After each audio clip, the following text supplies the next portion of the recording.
బంగ్లాదేశ్ రాజకీయాల్లో పెద్ద మార్పులు చోటు చేసుకుంటున్నాయి. 2026 ఫిబ్రవరి 12వ తేదీన జరగబోయే సాధారణ ఎన్నికలు దేశ భవిష్యత్తును నిర్ణయించనున్నాయి. ఈ రోజు మనం Bangladesh Nationalist party, Tariq Rahman, Awami league మరియు ప్రస్తుత తాత్కాలిక యూనస్ ప్రభుత్వం గురించి తెలుసుకుందాం. రాబోయే సాధారణ ఎన్నికల్లో పోటీ చేయకుండా అవామీ లీగ్ను నిషేధిస్తున్నట్లు మధ్యంతర ప్రభుత్వం ధృవీకరించింది. షేక్ హసీనా నేతృత్వంలోని అవామీ లీగ్ ఎన్నికలకు దూరం కావడంతో దేశవ్యాప్తంగా బలమైన నెట్వర్క్ ఉన్న ఏకైక పెద్ద పార్టీగా బీఎన్పీ నిలిచింది. ఫిబ్రవరిలో జరగబోయే సాధారణ ఎన్నికల్లో బీఎన్పీ అధికారంలోకి రావడానికి బలమైన అవకాశాలు కనిపిస్తున్నాయి. బీఎన్పీ పార్టీని 1988లో మాజీ అధ్యక్షుడు జియౌర్ రహమాన్ స్థాపించారు. ఈ పార్టీ బంగ్లాదేశ్ రాజకీయాల్లో ప్రధాన ప్రతిపక్ష శక్తిగా నిలిచింది. ఖలేదా జియా దీర్ఘకాలం పార్టీని నడిపారు. ప్రస్తుతం ఆమె కుమారుడు తారిక్ రహమాన్ యాక్టింగ్ చైర్మన్గా ఉన్నారు. అవామీ లీగ్ నిషేధం తర్వాత బీఎన్పీ మరింత బలపడింది. ప్రజల్లో మళ్లీ విశ్వాసం పెరుగుతోంది. తారిక్ రహమాన్ మాజీ ప్రధాని ఖలేదా జియా కుమారుడు. ఆయన బీఎన్పీ వారసుడిగా ప్రస్తుతం ప్రధానమంత్రి అభ్యర్థిగా పరిగణించబడుతున్నారు. 17 సంవత్సరాలు లండన్లో ప్రవాసం గడిపిన తారిక్ రహమాన్ 2025లో స్వదేశానికి తిరిగి వచ్చారు. ఢాకా విమానాశ్రయంలో లక్షలాది మంది ఆయనను స్వాగతించారు. ఆయన రాకతో బీఎన్పీ శ్రేణుల్లో ఉత్సాహం పెరిగింది. దేశంలో శాంతి మరియు ఆర్థిక న్యాయం కోసం తన వద్ద ప్రత్యేక ప్రణాళిక ఉందని ఆయన ప్రకటించారు.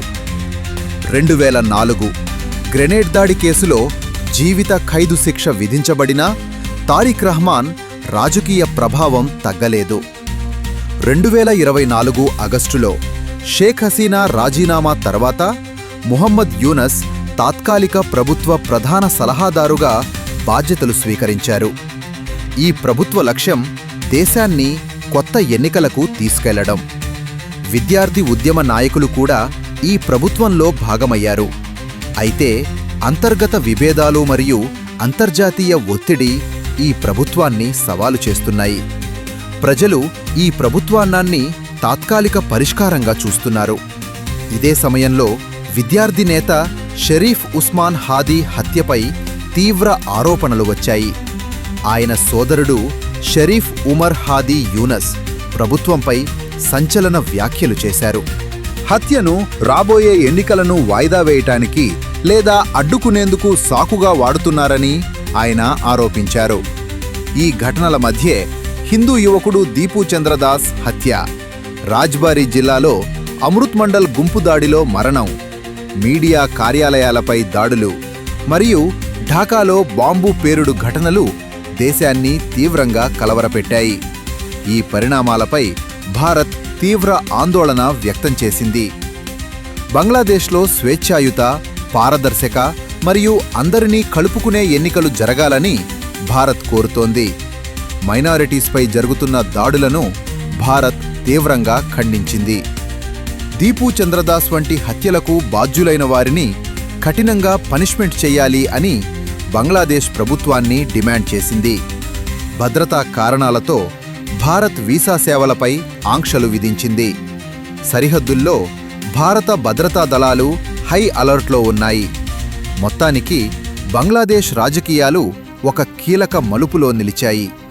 ఎన్నికలు సమయానికి జరుగుతాయా లేదా మరిన్ని అడ్డంకులు ఎదురవుతాయా అన్నది ఇప్పుడు అందరి ముందున్న ప్రశ్న. ఈ మొత్తం పరిణామాలపై మీరేమనుకుంటున్నారు? బంగ్లాదేశ్లో ఎన్నికలు సమయానికి జరుగుతాయా లేదా మరిన్ని రాజకీయ అడ్డంకులు ఎదురవుతాయా? ఈ పరిస్థితుల్లో భారత్ ఏ విధమైన పాత్ర పోషిస్తుందని మీరు భావిస్తున్నారు? దౌత్యపరమైన ఒత్తిడా లేదా మరింత కఠిన వైఖరినా? మీ అభిప్రాయాన్ని కామెంట్ రూపంలో తప్పకుండా తెలియజేయండి. ఇలాంటి నిజమైన వార్తా విశ్లేషణలు మరియు స్పష్టమైన సమాచారం మీకు కావాలంటే ఈ వీడియోకి లైక్ చేయండి. మరిన్ని ఇలాంటి వీడియోల కోసం ఈ ఛానల్ను సబ్స్క్రైబ్ చేయండి. జై హింద్, జై భారత్.